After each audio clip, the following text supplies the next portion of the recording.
Our final show tonight, gentlemen, is we are going to talk about some coaches, and we are going to talk about some coaches that are returning, right? And we are going to talk about the ones that have the most to prove, right? The position coaches that have the most to prove, and we've got 4 different coaches that we're going to talk about of the 10 that are on the team and are on the roster, and each one of these guys has a different reason, I think, for why they've got something to prove. Some of these guys have been around a little longer than some of the other guys. Some of them have a first-year starter that they're going to be responsible for. There's a lot of different reasons why these coaches definitely have something to prove. And similar to the guys that we were talking about with their last chance opportunity, if all 4 of these guys prove what they need to prove this year, this is going to be a heck of a football team, Bryan. It is, and that's really what we're talking about. We're talking about returning coaches also, so we're not going to talk about Chris Ash during this conversation. We've talked a lot about Chris Ash, but there's no coach, in my opinion, who based on their coaching performance so far this at their Notre Dame is like on the verge of being fired because of the job they're doing coaching.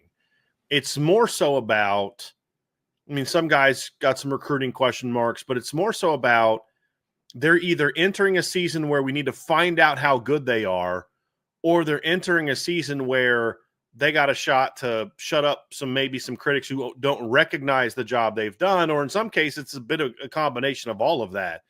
But at the end of the day, these coaches that we're going to talk about, how well they perform in developing their players, making good decisions on who plays and the rotation and all that, are going to have a huge impact on this team. And then for one position coach we're going to talk about, is his ability to properly handle talented young players is going to determine how good this team is this year. And these are guys that if Notre Dame is the team we hope it can be, we're going to look back at the end of the year and say these 4 coaches and the job they did with their position groups played a big role. So this isn't a coaches on the hot seat type of thing per se, although there's a couple of these guys that if they don't perform well as coaches this year, coaching staff may need to think about, like, do we have the right guys? That's not the angle we're focusing on per se.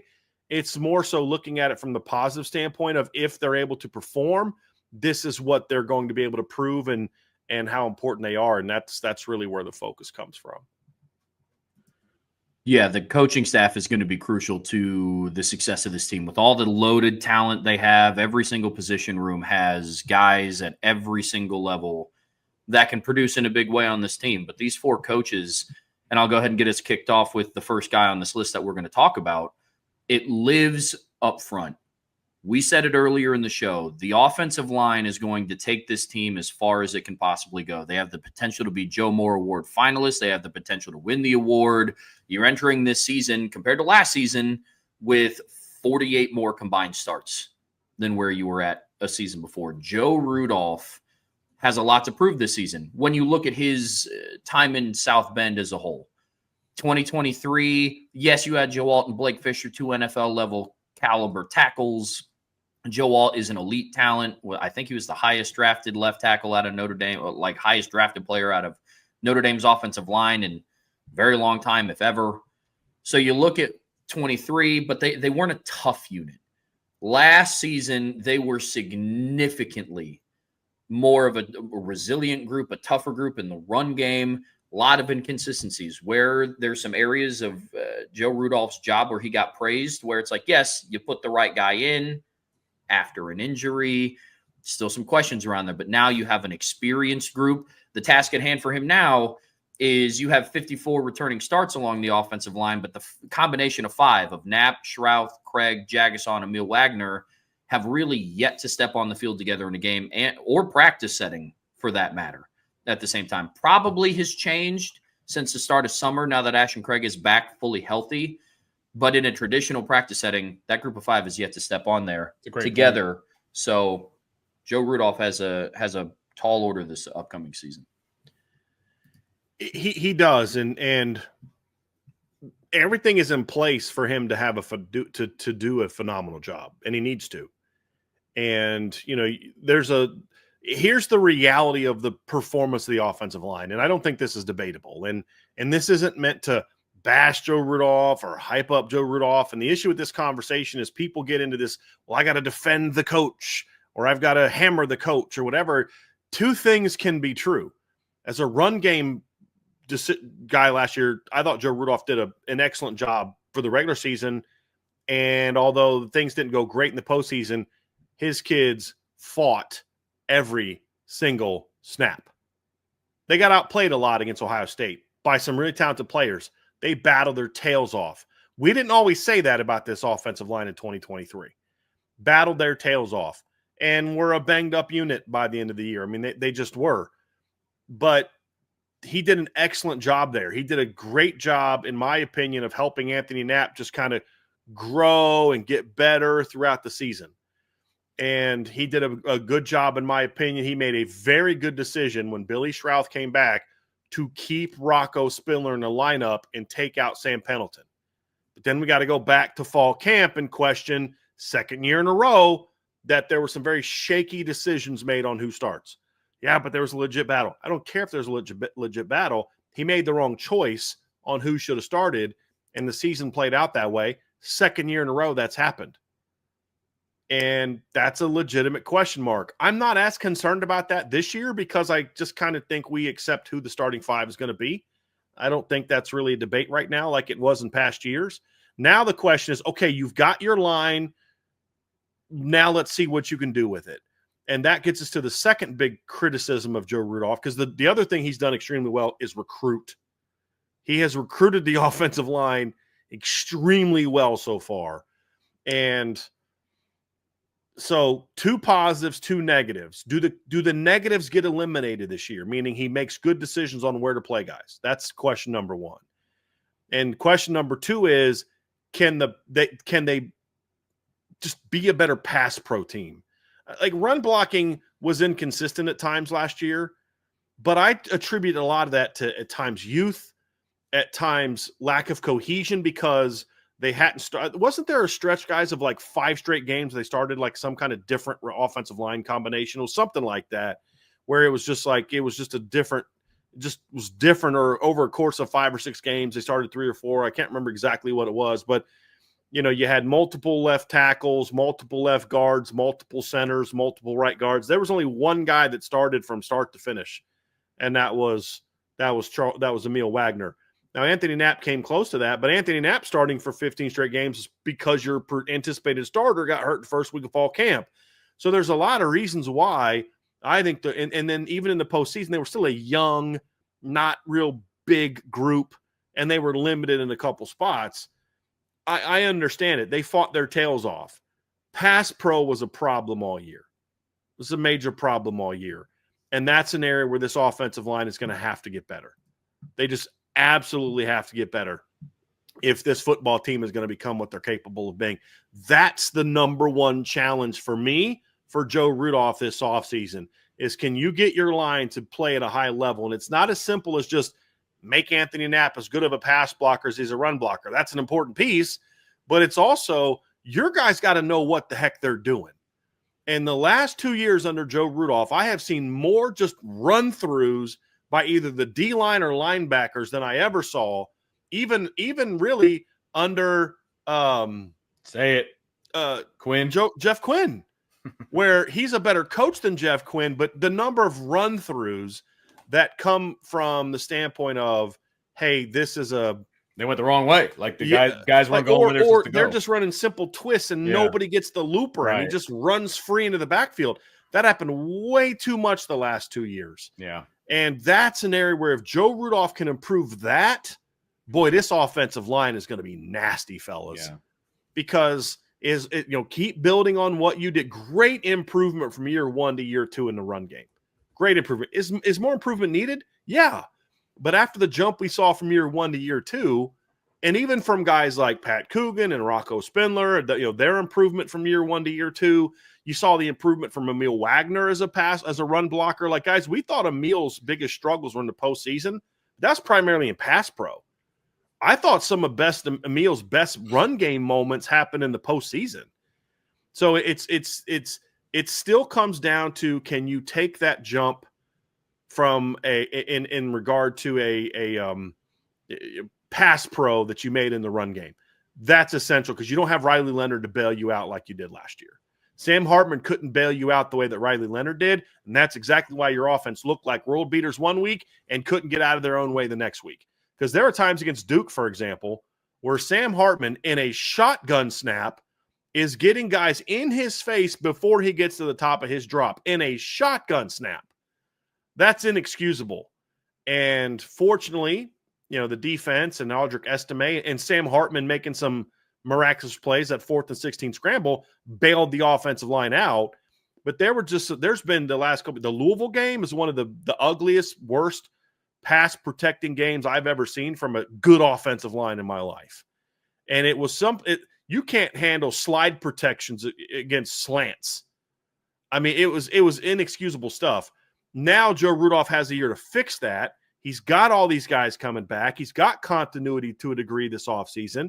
I thought the offensive line looked pretty good in pass pro in the spring game for the most part. When you look at the starting offensive line, I thought Anthony Knapp had a real solid performance. They didn't have a whole lot of practices. I mean, exactly. He was only practicing the last week of fall camp. Emil was in and out. I thought we were all surprised to see the guys that started on the offensive especially line Knapp in the. I was shocked to see Knapp in the spring game. I just thought they'd rest him. I was like, "What's the point of playing him?" But he looked good. Yeah, and so you look at it, guys, and it's that's the key right there. Can you be as good protecting the quarterback as you are run blocking? If they can do that, this might end up being the best offensive line in college football. If they can't, they'll be good, but not good enough. One point I want to make before we move on to the next coach. Last year, to Trevor's point earlier on in the show, they had 6 combined starts going into the season. This year, they've got 50 plus. Like, that's a big difference. Like, we can, and I'm not saying we did this, but you can make some excuses for some play when you got a bunch of inexperienced guys. Like, there's a little bit of wiggle room, right? That wiggle room goes away, man. Like, now these guys have a ton of experience. They've played in the biggest games that there are to play in. Like, there's no more excuses. You know what I mean? And I just think that's why it's one of the main reasons for me that Joe Rudolph is on this list. Like, now it's time to take this good to very good offensive line and make them elite. Can you do that? Can you be that guy, right? It's the same argument we used to have about BK, right? You got him here. You got him to good to really good. Can you take him to the elite level? Same kind of a situation for me with Joe Rudolph this year. Can you take this group to the elite level? You've got everything in your way, and that you got all the boxes to check here, man. Like, if you can't do it this year, I don't know if it can be done. And that's my biggest thing that I'm going to be paying attention to for Joe Rudolph. I will transition us to the next coach, gentlemen. And there is an uptick in excitement about the pass catchers for Notre Dame this year. And I would say right now on this coaching staff, Mike Brown might be one of the more polarizing coaches on the staff. And obviously there's recruiting involved there. There's actual coaching involved there. Some decisions in coaching involved there. This is a big year for Mike Brown because I think we can all agree that there's a lot of talent in that room. And there's a lot of talent in the quarterback room. So what is the wide receiver room going to do? Are they going to be able to step up and be the reliable targets that a young quarterback needs to have? And I think that's one of the main reasons that Mike Brown's on this list, guys. Go ahead, Trev. Why don't you kick us off with this one? Yeah, absolutely. The wide receiver room has been poised for a breakout season for quite some time. I have not been shy about hiding what some of my opinions have been about the receiver room in the last couple seasons. They've underperformed. Mike Brown, for a multitude of different reasons, and some of them aren't just within the receiver room. Let me be clear. Pass protection needs to be better. Quarterback play needs to be more consistent. Those are all factors. But fact of the matter is the receivers hold a key ingredient to this offense taking that next step this year, combined with the fact that you don't have the mobile playmaker at quarterback that what you had last season. CJ or Kenny are playmakers in their own right, but when push comes to shove, I don't know if either of those guys, when the pass game is struggling or if the pass game is struggling in the Sugar Bowl, they're going to put the team on their back and then rush for 80 yards.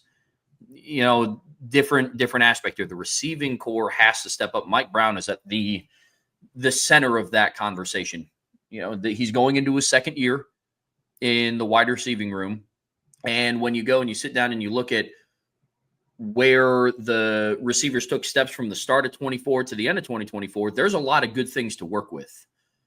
Some of the issues that they had in 23, not coming off the line with any urgency, looking like they were taking plays off. I'd make the argument that a lot of those issues, you're going to have them. No receiving room plays a perfect 100% A+ season from start to finish, but a lot of those issues got corrected. If there's one thing that receiving unit did consistently week over week over week is they were excellent downfield run blockers for the explosive three-headed monster that they had last year. Mike Brown's coaching helped with a lot of that. There were moments where, when it was in the pass game, contested catches, especially Jaden Greathouse, great at making contested catches. Some of that's just natural God-given ability. Some of that's coaching. Mike Brown has an important opportunity now in front of him with a more pass-oriented quarterback, with a receiver room that now consists of Malachi Fields, Jaden Greathouse, Jordan Faison, smattering of others. Can he help guide them and elevate them to the level that they need to play at for Notre Dame to make another run? Because it's going to be crucial. That's for sure.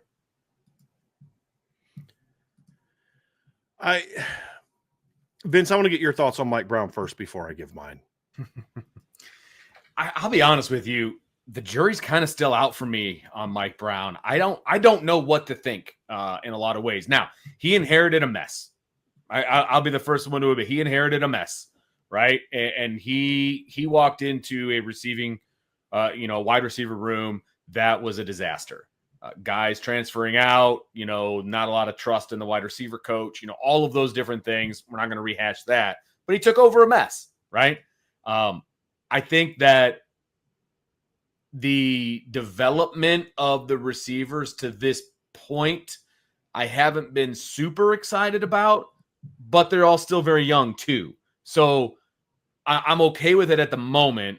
But again, that's why he's on this list for me, because a lot of those guys where maybe I haven't seen the development that I want to see are starting to approach their junior year, right?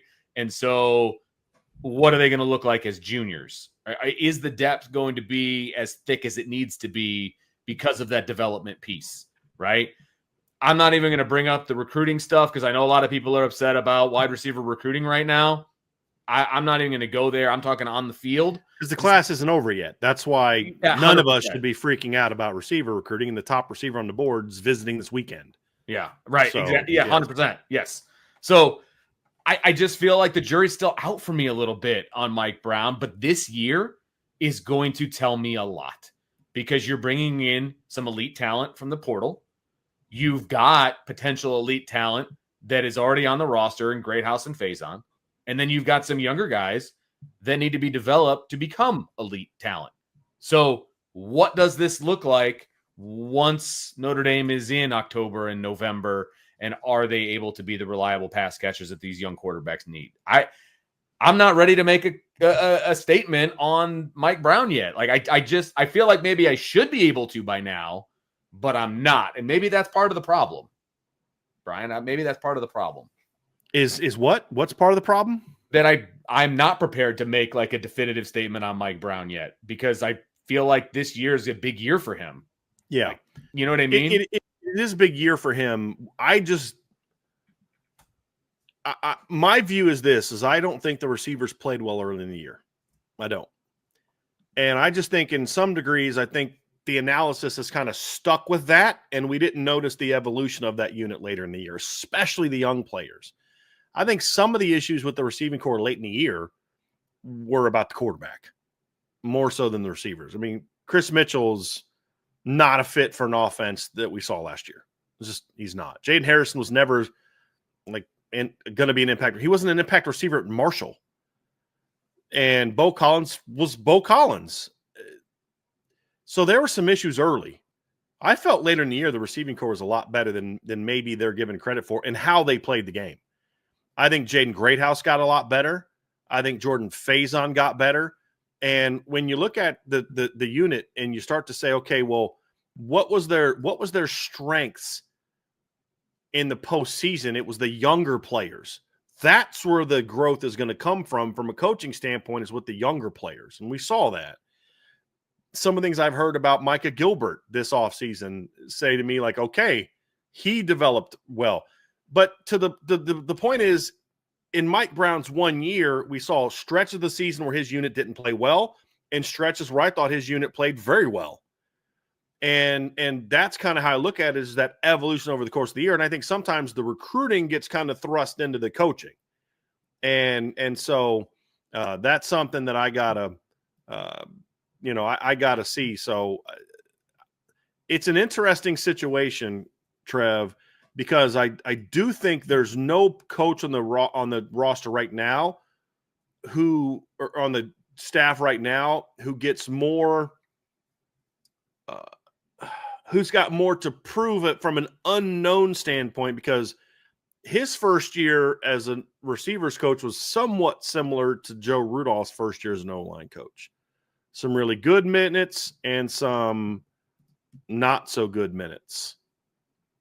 The question now is, can the good minutes become prominent? I liked what I saw from this unit in the spring of the guys that we're expected to see. I thought Cam Williams showed growth from where he was in the fall. I thought KK showed growth. I thought that Jaden Greathouse and Jordan Faison, when they were out there, showed growth. But now even something as simple as what Scrap Richardson looked like on the first practice of spring to what Scrap looked like by the time we got to the Blue Gold game, vastly different. Mike Brown gets credit for that.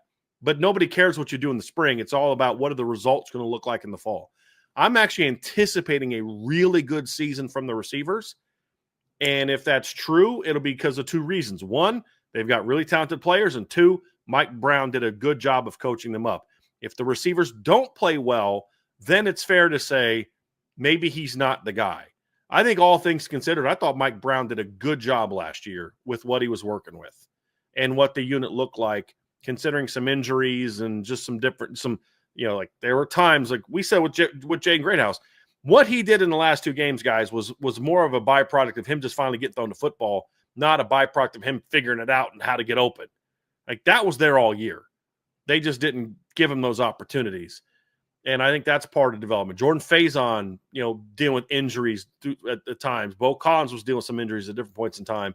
So I think there's a lot of those things that factor into why the unit didn't play well at times, on top of Mike Brown learning those players. Now you're in year two. You've had 2 whole offseason. You have 2 whole springs and a whole season now with those receivers. Now it's time for the talent to kind of rise to the top. And I think he's going to prove that. My prediction is that we're going to be very happy with the job Mike Brown does as a coach this season. Recruiting, we'll see. I think the next 2 weeks will tell us a lot about that, but I'm expecting that. But if he doesn't, then we have to have a conversation about is he who he thought he was as a position coach. Let me ask you this, because I have this thought a little bit about the next coach that we're getting ready to talk about, but about Mike Brown specifically. How much do you think the transfer portal affect how we view some other coaches that are in the same boat as Mike Brown? Like, the receiving core is mostly made up of transfer portal guys who we saw a lot last season. You have Bo Collins starting in the boundary. Chris Mitchell was your starting Z. And then, you have the homegrown kid in Jaden Greathouse. There's a lot of coaches that would make the argument that, sometimes it's easier to kind of get your own homegrown kid and develop them and teach them your way, opposed to getting, say, a transfer portal kid in and then break them of some old habits, old bad habits, that sort of thing. How much do you think that played a factor into Mike Brown last season and how he gets viewed by a lot of the fan base of, like, the receivers didn't play that well? It's like, okay, well, Bo Collins was a transfer in, Chris Mitchell was a transfer in, Jaden Harrison was a transfer in. How would you? I mean, I think you should. I guess I'm not really understanding your question. I think that your job is, when you get in transfers, you're supposed to also then get the most out of them. That's what I think. Is that kind of what you're asking? Well, I think it's when you look at a receiving room, like at really any position group, what I'm asking more is, like, I think sometimes when you get a transfer in, sometimes you have to break old bad habits that they might have developed at previous stops, and then also continue to develop them. Right. You know what I mean? Like, right. So I'm asking, like, do you think that also played a hand in some people formulating their opinions on Mike Yeah, Brown. because of Chris Mitchell not doing anything. I think that's the one that really hurt. I mean, Jaden Harrison was a 20-plus catch guy at Marshall last year. Yeah. Bo Collins had the most catches of his career. It was he was who he's always been. I don't think there was a lot of improvement in that regard, but Bo also had some very clutch moments and was a good blocker and those type of things. So on the other side, it's Chris Mitchell, really big drop off. My thing with Chris Mitchell, though, is I just don't know that Chris Mitchell was in a situation where he was even going to be able to thrive in the offense they were in. He's a go route, post route, deep over route player. That's what he ran at the school he came from. And you didn't have a quarterback that was going to make those throws with any kind of consistency, and you weren't an offense that was going to make those kind of plays. So that's the best thing I can say on that is I do think that's a factor. You're basically saying is there lack of production a reason why people look at him and feel down on him? I think that's very fair. And I think that's very fair. Very fair. And the fact that they didn't see a breakout from the young receivers until late in the season. We thought we'd see more from Jaden Greathouse because of how good he was last spring. We thought we'd see more from Jordan Faison because of what he did the year before, and he didn't play as well. Now, I'd say a lot of that has to do with the fact that he was injured in the first game of the year, but all those things factor into why there's a healthy skepticism. There's a healthy, I need to see it from Mike Brown. I think that's very fair. I'm just more confident that we're going to see that. I'm not sitting here saying all of you in the chat that are banging on Mike Brown, you guys are nuts, you guys are crazy. No, I'm not saying that. I understand some of the skepticism. What I'm saying, however, is that I see it a little bit differently, but understand why you see it that way, because at times last year it was accurate. Sure. I'm just more confident based on what I've seen from Mike Brown in the past, what I saw as a former receivers coach from the unit throughout the year, especially the younger players. And I also like the fact that he kept everybody engaged even when they weren't getting the football. Yeah. That takes a little something too. But it's just about noticing some things, playing with more urgency in the second half of the year, being more locked in, being more focused, not having the drops in the postseason that were issues in the regular season. That means something to me. So it's more of, I'm more confident he's going to step up and thrive than I was a year ago. That's more of my issue with him. Fair enough. The next coach on our list that we're going to talk about today, coaches with the most to prove this upcoming season, is the quarterback coach, Gino Guidugli. Notre Dame is in a position it hasn't been in for quite some time. They are going with the homegrown kid at quarterback. It's either going to be CJ Carr or Kenny Minshew. We're going to find that out. That will all start to unfold here. I mean, realistically, over the next 2 months, when the team starts getting into fall camp here, Gino Guidugli is somebody that I have a hard time evaluating. And this is just me personally. I don't want to project this onto anybody else. This is just my own thoughts. I have a hard time evaluating him as a quarterback coach because the two quarterbacks that he had that were starters were both transfer portal kids. And there's arguments to be made on both sides. I think the offense got the most out of what they could have out of Riley Leonard. And I think that in the same light, both Riley Leonard and Sam Hartman in certain ways digressed as passers when they came to South Bend. So I have a hard time evaluating truly how good of a job Gino has done. And that's what fed into my wide receiver question about how much do transfer portal players affect how they do evaluating a kid from like start to finish of their collegiate career. It should be evaluated based on, were you able to get the most out of that player in the season you had him? Fair. That's it. Fair enough. It's not about this guy was a super raw route runner after 4 years or 3 years and you turned him into a great route runner. It's not that. From a technical standpoint, in a lot of ways, they are what they are. You got to refine some things, but it's can you get Malachi Fields to produce at Notre Dame the way he did at Virginia? Can you get Will Pauling to produce at Notre Dame the way you got him to produce 2 years ago at Wisconsin when he played for you at Wisconsin and he had over 70 catches for over 800 yards? Like that was under Mike Brown. Can you get him to play that way at Notre Dame? Because nobody cares that he did that at Wisconsin. It's can you do that at Notre Dame? Yeah. Well, I do think the transfer portal guys are part of that. It's getting the guy you've coached for 3 years back on track, because he is the reason that Will Pauling is the player he is. Yeah. That's on Mike Brown, and that's why he was a pretty good player in 2023. The 1 year that Will Pauling struggled is the 1 year that Mike Brown didn't coach him, and that's not a knock on the receivers coach. That's also he was banged up all year and injured all year. But yeah, that's a part of the conversation. It's how much growth can you get out of Micah Gilbert and Cam Williams is also part of the conversation. Can you get KK Smith to that next level? It's all part of the conversation. You just have to answer more things positively than negatively. That's really the big key. Yeah, well, absolutely. But with the quarterbacks, that's why I have a tough time evaluating truly where Geno's at. And we are going to get the first glimpse of that this fall, because he's had Kenny now going into his third year. He has CJ now going into his second year. So we're truly going to get, like, this season will be a very good evaluation tool for how good of a job Geno does at developing his quarterbacks.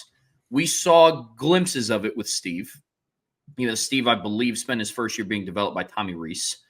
But then you go and you look at, in the moments that Steve had to step up, say for the Penn State game, saw a very, very small sample size of what Geno did to develop the quarterbacks. So this season's a big one for him, because now no matter who they go with, Kenny or CJ, it will be somebody that Geno Guidugli himself has developed. And I think that's what makes this such a big season for Notre Dame's quarterback coach. I don't know what to make of Geno Guidugli. I don't. I mean, I don't know how we can, like, it goes back to your transfer thing. I don't know how much we can put last season's Riley Leonard's pass game struggles on Geno Guidugli. I have skepticism about Geno Guidugli, but it would be unfair for me to be like, I'm going to ignore the fact that Riley Leonard had to have the same foot, had surgery on it for 3 times, missed all of spring, part of summer, didn't really get back to full health till fall camp, had a bunch of guys he'd never thrown before. I'm like, see, Geno Guidugli sucks. Like, that would be totally biased and unfair. It would also be totally biased and unfair if I was a Geno Guidugli supporter and I was like, making excuses for why it's okay that Riley Leonard didn't throw the ball as well at Notre Dame as he did at Duke, and it's perfectly fine that Sam Hartman didn't play as well at Notre Dame as he did at Wake Forest, because it's not Geno's fault. I don't know that we really can put much of any of that on Geno for a whole bunch of different reasons that factor into why some of those issues came about. I think a lot of Sam Hartman's issues had to do with the offensive line more than Geno Guidugli, because go back and look at what Sam Hartman was doing the first 4 games of the season. I mean, we're sitting here in chats and people are asking us about Sam Hartman's ability to maybe, compete for the Heisman Trophy after the first 4 games of the season last year. You remember that, Trev? Like, I mean, you were a member of you were watching shows at that point in time, you've said. And I remember people asking about it because, first game of the year, he throws for 251 yards. Second game, he goes for 194 and completes 82% of his passes. He actually completed over 82% of his passes the first 4 games, or the first 2 games, I should say. And he only basically played a half of football in that game. He threw for 194 and threw 2 touchdowns against Tennessee State. He throws for 286 yards and 4 touchdowns against NC State. And he throws for 330 yards and 3 touchdowns against Central Michigan. Guy had 1,061 yards after the first 4 games. He was on pace in a 13-game season to throw for over 3,400 yards, and he only played half of the game in a couple of those games. And he had 13 touchdown passes in the first 4 games, which puts him on pace for 42 touchdowns. So after 4 games, he's completing like 70+% of his passes. He's averaging over 260 yards per game. And he's averaging about over 3 touchdowns a game. And then all of a sudden, the wheels came off. Did he forget how to play football at that point in time because Geno Guidugli sucks as a coach? Or maybe did some of the issues they had at receiver and some of the issues that they had in the offensive line made it to where Sam Hartman just got a little gun shy after a while? That's my question. Now, it could be that Geno didn't do a good job of coaching him, and the longer he was with Geno, the less and less he looked like the Wake Forest version of Sam Hartman. I don't know the answer to that question. My whole point with Geno is we're going to find out this year. How well you develop these 2 kids have only ever played for you. Tommy Rees recruited them, but they've only ever played for you. And then the second part is, how do you handle, like, here's my fear. I don't care who they start, But how do you treat the guy that starts? If it's a close battle, do you give that guy a quick hook if he doesn't perform well? And if you give him a quick hook, are you then going to give the second guy a quick hook and we're playing musical chairs all year? Or are you going to say, look, this entire offseason from January till late August, you won the job.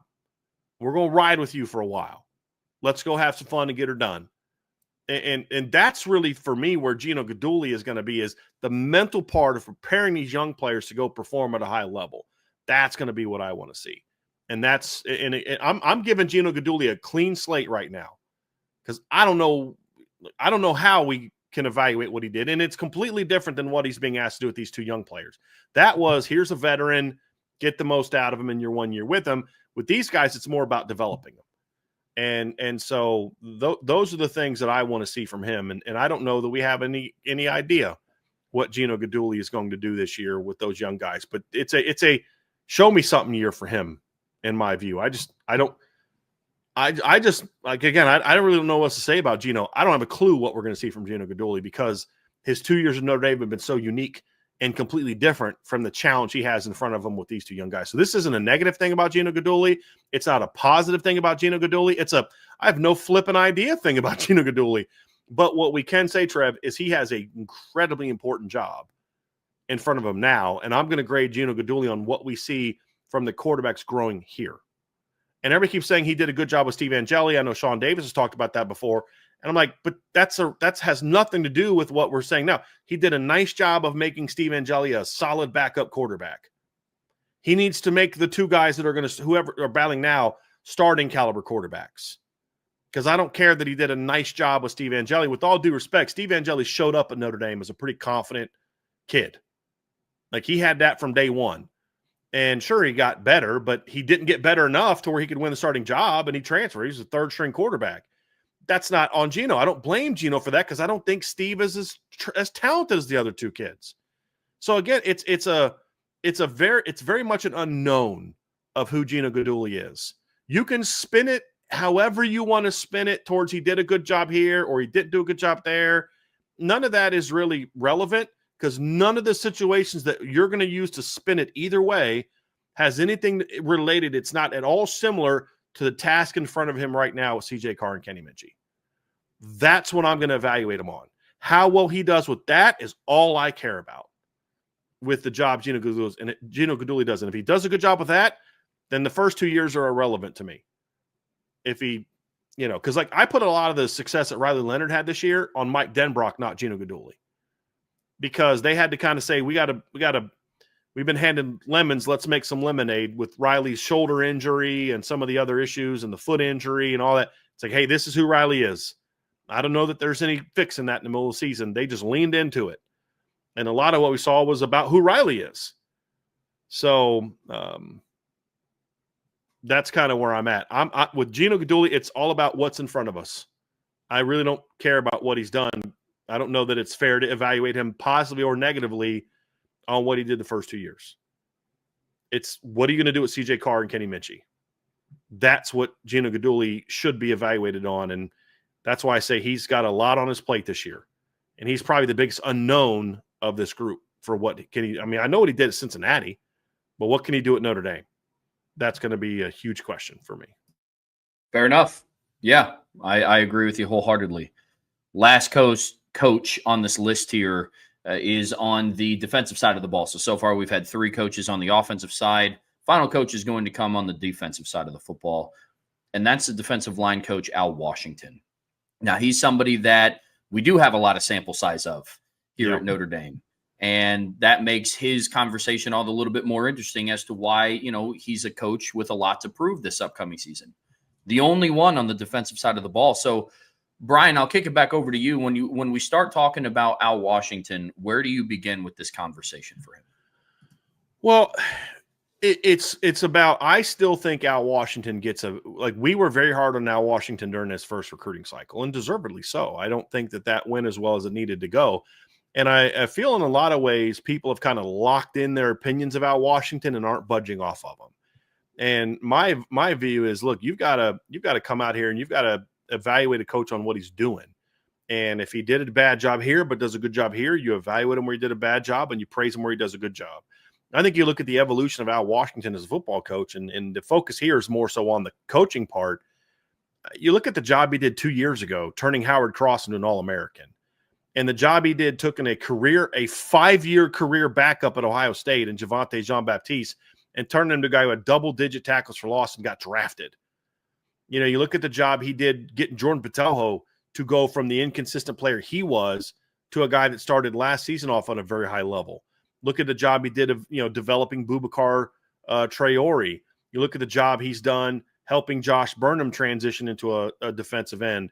You look at the job he did getting Riley Mills to play the way he did. And then even more so, look at the job he did putting together a line that played the way it did despite losing your starting Viper, your then backup Viper, your transfer portal pickup doesn't have a sack until the 14th game of the season. You talk about Howard Cross banged up, doesn't play great. Then Riley goes down. Gabriel's hurt, doesn't start the season. Then Onye's out.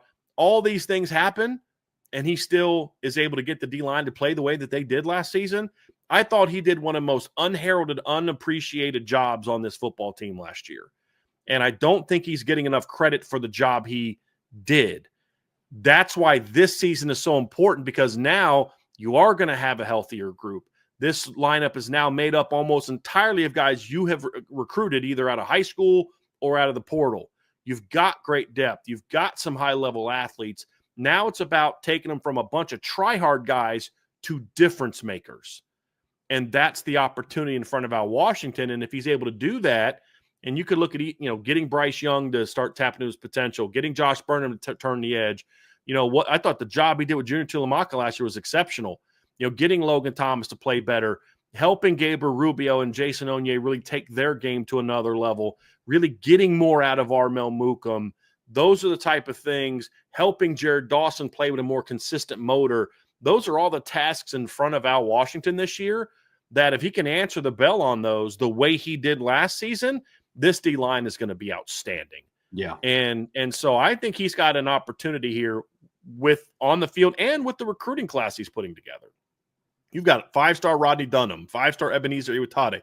I'm not talking about my ranking. I'm talking about recruiting services have those guys there. A top 150 guy in Tiki Hola, who one service has there. I have Tiki there as well. And, he's got some pretty darn good players coming onto campus next weekend. So he's got a chance to silence a lot of critics this over these next, what are we in, July? So 7 months. Al Washington can make a lot of people eat their words for how hard they've been on him. And at times that was understandable, but it's kind of like you need to move past that and evaluate them for where they are now, not still hanging on to, I'm still mad about the Justin Scott recruitment. Get over it. I mean, we criticized him rightfully at the time for that. Now it's time to say, but what is he doing now? And I think the job he did in 2023 and the job he's done in 2024 shows he's a pretty darn good defensive line coach. Now he's got to show that he's one of the best D-line coaches. And that's the key in front of him this season. I'm not saying he is. I'm saying that's what he needs to prove. That's what this season will show if he is or is not. He's going to have a healthier unit. He's going to have a much deeper unit. Now it's time to roll. He's going to be playing for a coordinator that I believe is going to put more on the defensive line than the last coordinator did. They're going to expect more of the defensive line than the past coordinator did. So now it's time to answer the bell. And how well they perform this year is going to kind of be the final, okay, this is who Al Washington is. And whatever that means. And that's what's in front of him this year is he could go from a guy that people are banging on to a guy that now everybody, because remember, wasn't that long ago, people were like, Mike Mickens is not doing a great job because he's not signing. And all of a sudden it's like, you can't lose Mike Mickens. The program will never recover if you lose Mike Mickens. Like that's where Al Washington has a chance to put himself this offseason if he can do what I think he's capable of with this talent of this team to where now it's like, dude, you can't lose Al Washington. You got to make sure you keep Al Washington. That's what's in front of him, and that's the opportunity he has this year. Yeah, I think that's really well said. I don't have much to add. We've watched Al Washington last year do an exceptional job putting out fires and putting together still a productive defensive line. It's not like last season, it was just ravaged with injuries, and he just did what he could to limp through the season. The defensive line was extremely productive. With that being said, now all chips on the table. You have Onye back. You have Rubio back. Boubacar is going to be healthy again at some point in the season. Patel is going to be healthy again at some point in the season. Bryce Young is going into a sophomore year. You got Josh Burnham and Junior Tui Alamaka kind of holding down the veteran presence of the defensive line room, especially after the season that both of them had last year. So now looking down the barrel, Al Washington has the opportunity in front of him to take that next step, to your point, Bryan, and that's something that I'm really, really looking forward to. Any final thoughts? Yeah, well, with Al Washington, I think some people are misunderstanding the purpose of this list. This is not a list of coaches who have done a bad job. Somebody in the chat said, because I have to, so the StreamYard chat's not working. We can't see it. So I had to open up YouTube, and one of the chats was somebody said, I think Al has done a good job. Don't know why he's on this list. Well, what him not doing a good job or doing a good job, I just explained to you how he's done a really good job the last 2 years. But the job of these coaches you have a lot to prove. Your success is going to have a big impact on this football team. Are we really going to say that the job Al Washington does this year, whether you think he does a great job or not a great job, is very important to the success of this football team? As I said at the beginning, this is not a list of 4 coaches who have sucked, who now need to do a better job. You don't get to the title game last year if you have any coaches that have sucked. The point is, he did some really good things the last 2 years. He still takes a lot of heat. But what matters is he's got a deep, talented room of guys he recruited, and how well they play in this new system is going to go a long way towards determining how good this football team is, and that's what people are going to define him by. So we never said these are 4 coaches who've done a bad job, who are on the hot seat, and if they don't do well, they're out of here. We said that that's true for some coaches, but it's not true for all. So I don't know how a D-line coach at Notre Dame isn't on a list of coaches who have a lot to prove this year, whose success is going to go a long way for them to how good of a team they're going to be. And again, nobody on this channel right here said he did a bad job last year. I sometimes I'm like, what are you hearing when the words come out of my mouth? Because I thought I spent like 10 minutes explaining how good of a job Al Washington did the last 2 years. I think that's the frustrating part. I mean, look, I could sit down and make the argument that every single coach on Notre Dame's coaching staff has a lot to prove this year. I could spin it in every way that I wanted to, but that's not the point of this conversation. So I'm with you. I'm with you completely. Al Washington did a fantastic job in 2024. Now he has the opportunity to take the next step. That's what he has in front of him. And he needs to. Yes. And he needs to. And I mean, I'm confident he will, but he needs to, because if he doesn't get the most out of this line, whatever you think about the job he did last year, the year before, he needs to do a great job this year. That's the point. That's what he has to prove this year. He did a great job getting the most out of last year's D-line. It was not an elite D-line. There's a difference between saying he got as much out of last year's line as he could have and saying he had an elite defensive line last year. Notre Dame needs to be a top 10, if not top 5 D-line this year if this team's going to win a championship. It's as simple as that.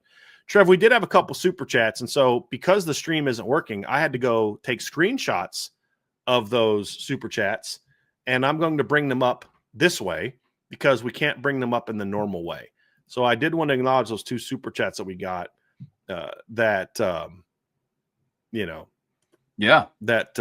we want to get to, because you guys, I gotta find something different than StreamYard. It drives me nuts. Like the number of people viewing the chat and the number of chats we have not had a new chat since 204 in the StreamYard. But I'm looking at the YouTube channel and we've got 1,000 comments since then. It's just people going crazy because now that they know that we can't monitor it. But don't worry, I'm taking screenshots of all of y'all causing problems right now in the chat. But we did have these 2, and this from Raymond Hart. And Raymond, thank you so much for the super chat, my dude. He says, congrats, Vince, on your son going to Hillsdale. StreamYard kicked Vince out and won't let him back in. Just good. Right in the middle of the show. Just kicked him out. Wow. And letting him back in. You know, But Vince, he's watching, so he'll see this. We appreciate that very, very much. And then the second one from Michael S. Michael says, thank you for the super chat, Michael S. Do you think USC has improved their roster and coaching staff enough to be a Big Ten team and a top Big Ten team and dangerous for Notre Dame? USC, my dude, is always dangerous for Notre Dame. Yep. I mean, USC's team in 2012 was very mediocre and gave Notre Dame everything they could handle. USC's team in 2018 had a losing record and had Notre Dame down 10-0. USC last year was 6-5 going into that game and gave Notre Dame everything it can handle. It's a rivalry game. They're always going to be dangerous for Notre Dame. That's a given. I don't care what their roster is. To your point that I think is more applicable because it speaks more to the roster and coaching staff is more of what are they going to do over the course of an entire season? That's more of the question, Michael, that you look at and say, can they be good enough to compete in the Big Ten? I think that's still a question. I don't know that we know the answer to that. I've said before, I think USC might be better than they were last year as a team, but I don't think they have the talent they had last year. I just think some of the headaches are gone. I think sometimes they had too many guys playing at positions to keep everybody happy. That's going to get streamlined. I won't be shocked if USC is better than they were last year. The question is more, how much better? Is it 7-5 better? Is it 8-4 better? Is it 9-3 better? Is it 10-2 better? That's the question I don't know. But I actually am someone who does believe USC is going to be better than they were last year for a host of reasons. What do you think, Trev? Yeah, you and I are in the same boat there. I would even make the argument that I don't even know so much if it was the talent on the roster, but I think their roster improvements were more that addition by subtraction, getting rid of some of the headaches. My question still remains a lot around Lincoln Riley. Can he get his team to perform for full 4-quarter games? What was it? Last year heading into the Notre Dame game, USC had a lead on every loss that they had. They had a lead in the fourth quarter and couldn't finish. They lost 6 games last year. They had a lead in every game except for one. Notre Dame. And they didn't have a lead ever again. And that's why I laugh when people are like, they had Notre Dame on the ropes. They played Notre Dame very tough. They literally led for 0 seconds of that game. And that, they were driving to tie. Yeah, but they didn't. To tie. They never led. That doesn't mean it wasn't a competitive game, but people act like Notre Dame made this big miraculous comeback to beat USC, who had them down. But that also speaks to the point of what you're saying, though, Trevor, is they still took Notre Dame down to the wire. They were they trailed the entire fourth quarter against Notre Dame. It was never tied in the fourth quarter. Matter of fact, when Notre Dame scored to make it was 21-21 halftime, and Notre Dame went up 28-21. Notre Dame it was never tied again after the first drive of Notre Dame's first drive of the second half. It was never tied again. Nope. But USC is going in for a tying score when Christian Gray picks that pass off, which speaks to the fact that it was a competitive game. And I actually am more nervous about USC when they're not good than when they're good. Yeah, to be honest with you, out in LA, it's a little different at home, but out in LA, I usually get more nervous when they're not good because it's like, are they going to overlook this team? And that's when USC's can be pretty dangerous. Yep, absolutely. We see that the same. See that the same. But thank you for the super chat, Michael S. So yeah, I do like the job that Danton Lynn is doing, building that defense with more good football players and not so much just a bunch of portal guys and elite talents and all that kind of stuff. We'll see. And then how's the offensive line going to be?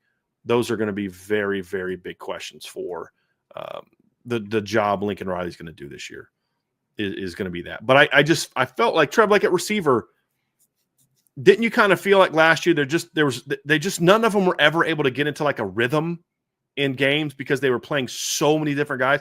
I think that hurt the quarterbacks as well. Agreed. Where it's like, who's in the game now? They're very different players. They were playing 6-7 receivers at a time sometimes last year. And it really made it hard to, I think, get into a rhythm. I expect that to be different. Lincoln Riley's offense playing the way it did last year was, to me, a bit fluky based on his track record. I think Lincoln Riley is an incredibly overrated head coach. You've never heard me say anything other than that's a wicked smart offensive football coach. Bingo. I would hire Lincoln Riley to run my offense. I would never let him come near the head coach's office. But he can run an offense now. Sure can. And I just think last year they were trying to feed too many mouths, and that won't be as much of a problem this year. And I think that's actually going to make them better. It's going to be better for the quarterback anyway, for sure. So, Agreed. yeah, but that'll do it, Trev. Why don't you take us out of here, man? You got it. Well, hey, listen, folks, be sure to hop over onto IB Nation Sports Talk tonight. They have, I believe they're doing We In, We Out tonight. But Bryan and I will be back tomorrow at 1 p.m. for the Friday free-for-all potential. On that, StreamYard is acting a fool right now. We can't set a show. We can't. I mean, we're fortunate that we weren't kicked out of the channel, to be honest with you. So Sean is texting me. They're not letting him start a show right now. So hopefully we can get that figured out. If we can, We In, We Out's at 5 o'clock tonight, just to let everybody kind of know what's going on. So, and then you and I'll be back tomorrow at 1 o'clock for the mailbag. It's all the more reason to have that notification bell hit and to be subscribed to the Irish Breakdown channel so you know when we are able to go live. Technology will technology sometimes. That's just sometimes the name of the game. But before you head out of here, please be sure to hit that like button. Whatever streaming platform you listen to us on, we would greatly, greatly appreciate a 5-star review. But as always, the best way to support what we do here is subscribe to the premium message boards at boards.irishbreakdown.com. Bryan today put up an awesome intel piece about the recruiting visits that's coming up. A lot of heavy hitters that are going to be on there. I would definitely take a look at it because I guarantee a lot of the questions we're going to get tomorrow in the mailbag, you can find some of the answers to them on boards.irishbreakdown.com. So until tomorrow at 1 p.m., that's Bryan. I'm Trevor. We'll see you back here very soon on the Irish Breakdown podcast.